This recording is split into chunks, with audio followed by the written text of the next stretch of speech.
Et action! On a réussi à terminer premier de notre poule, donc notamment devant le Stade Rennais. Et une première place synonyme de qualification au play-off des demi-finales du championnat de France.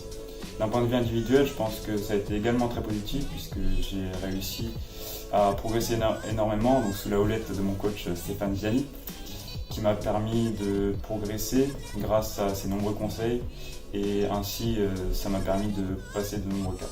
Avec l'équipe professionnelle, on a fait une saison plutôt pas mal. On a été en demi-finale de la Coupe d'Europe. Avec l'équipe nationale 2, on s'est maintenu, ce qui est l'objectif du club, donc c'est très positif. Et avec l'équipe de France, on s'est qualifié pour les championnats d'Europe et c'est pas souvent que les féminines se qualifient, donc c'est plutôt un bon résultat. Une qualification au championnat du monde de NACRA 15 et une place de vice-championne de France en 29er à la fin de l'année à Brest avec une équipière qui avait déjà beaucoup d'expérience. Lors des championnats, des Jeux Olympiques de la jeunesse qui sont passés en octobre dernier, où je finis vice-championne olympique jeune. De roller de vitesse qui a fait l'apparition cette année en essai. Ma 4e place en Coupe du Monde en début de saison dernière à Gand-Wevelgem, une Coupe du Monde avec des pavés, des monts pavés. Et puis du coup j'ai fini 4e, il y avait 3 échappées, du coup un peu déçu de faire 4e. Quand les Jeux Olympiques ont été annoncés l'année dernière, on était au stade Pierre-Quignon à Nantes. Il y avait eu un regroupement de Pôle Espoir, Pôle France, de clubs et on était plein de jeunes sportifs. C'est un rêve que j'ai depuis que je suis toute petite. Pour moi, les Jeux Olympiques, c'est le plus grand événement sportif qui existe. Pour moi, les JO, ça évoque Dieu de l'amitié parce que tu as plusieurs pays qui s'affrontent et des Français qui se retrouvent alors qu'ils étaient il y a 4 ans au JO ensemble. Et surtout le respect parce qu'il y a différentes nations, comme Usain Bolt ou différentes personnes qui se retrouvent tous les 4 ans ensemble. Et à chaque fois, il y a une forme de respect entre tous les athlètes et tous les sportifs. J'ai participé au championnat du monde en Thaïlande il y a 3 ans et j'ai pu rencontrer de nombreuses nations. C'était une superbe expérience, ma première expérience vraiment internationale avec un très très bon niveau et j'ai pu beaucoup progresser là-bas. Je pense que c'est très positif pour la France puisque en 2024 ça fera un siècle qu'il n'y a pas eu de JO en France. Donc ça va pouvoir permettre de mettre en valeur la France, notamment notre capitale. Ça fait un peu rêver vu que d'habitude les Jeux Olympiques c'est souvent hors de portée, c'est dans d'autres continents et là c'est chez nous à Paris donc ça fait rêver. Espérons que le roller y soit parce que le roller n'est pas un sport olympique et on espère que d'ici 2024 et surtout que ça soit à Paris, que la France veuille bien mettre le roller en tant que sport olympique.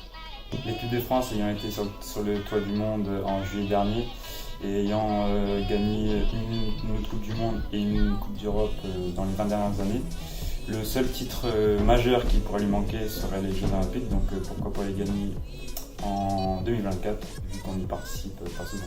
Pour moi c'est un moment de partage puisque la majorité des sports y sont représentés et donc c'est une formidable manière de découvrir de multiples disciplines sportives. Donc c'est vraiment chez nous dans notre pays, donc c'est beaucoup plus facile de se déplacer et d'aller voir les disciplines. Le Tour de France sera juste avant les Jeux Olympiques, du coup je pense que ça va apporter de la visibilité aux Jeux Olympiques avec le public qui risquera de rester après le Tour de France pour regarder les épreuves. Ça peut être un réel rêve que de faire partie de la liste en jouant avec l'équipe de France de football et de porter ce maillot avec fierté, puisque jouer les JO à Paris, ça pourrait être synonyme de jouer au Stade de France, dans un très grand stade avec de nombreuses personnes. Donc franchement, ça peut être un rêve qui peut devenir réalité.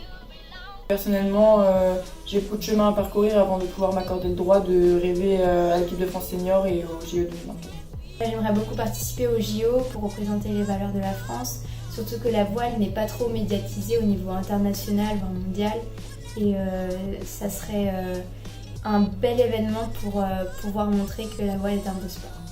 C'est vrai que les féminines au volley se qualifient très rarement aux Jeux Olympiques, voire jamais. Donc c'est sûr qu'on a la chance de profiter de cette opportunité d'être directement qualifiée pour pouvoir, je l'espère, performer.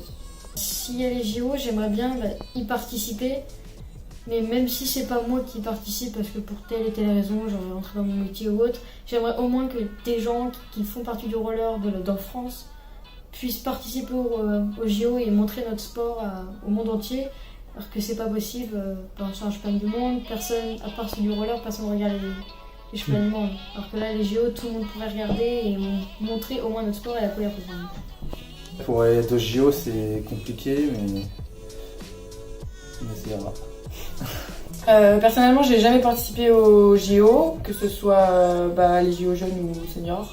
Mais j'ai déjà participé au championnat du monde scolaire et c'était une compétition, même si elle n'avait pas autant de prestige, qui se rapprochait au niveau des valeurs humaines, des partages avec les autres pays, continents. Et au niveau humain, on avait fait le tour de tous les stands et on était allé goûter des choses de tous les pays et tout. On n'a pas fait une grosse performance, donc c'est sûr que c'est plus difficile à retenir quand on ne performe pas.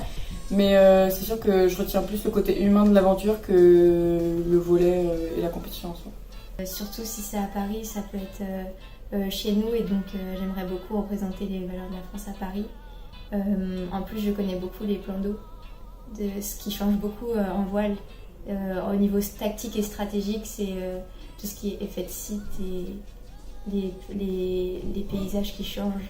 J'y ai participé, mais surtout ce qui m'a plus marqué, c'est le village olympique où nous, tous les jeunes étaient réunis et on pouvait tous échanger entre nous, parler entre nous, aller voir. Enfin, moi aussi, j'ai été voir par exemple, les autres sports, encourager les autres personnes, il y a le respect et surtout l'amitié, et c'est hyper important.